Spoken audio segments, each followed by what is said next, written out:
varchi le richieste degli automobilisti a vigili, polizia e carabinieri. In pochi passano, in centinaia respinti, tornano indietro. Gli effetti della chiusura del centro storico al traffico, deciso dal sindaco Sergio Giordani per preservare la città dall'assalto da shopping, ha provocato ingorghi lungo le principali vie d'accesso alla città.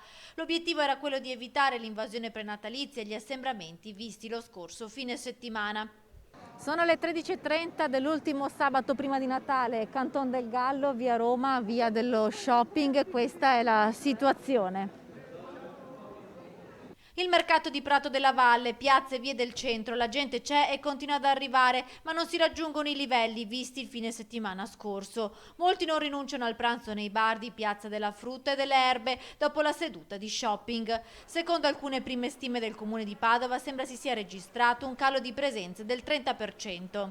Beh, c'è molta meno gente in giro, quindi si vede che è servito sicuramente. È giusto che ci siano delle restrizioni perché è molto importante salvaguardare la sicurezza dei cittadini. Ho visto meno gente rispetto agli altri giorni, anche nelle aule studio per esempio, che torno dall'aula studio c'era molta meno gente, questo sì.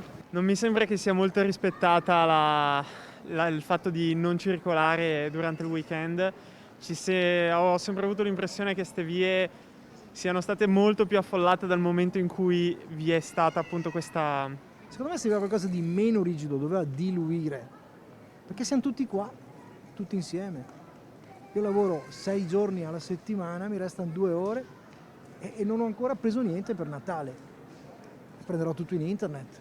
Chi ha potuto ha raggiunto i negozi a piedi o in taxi, controlli anche sui mezzi di trasporto pubblico. Tranquilla invece la situazione in stazione, molti meno i treni in partenza, binari deserti, pochissimi viaggiatori e anche all'esterno controlli dei militari.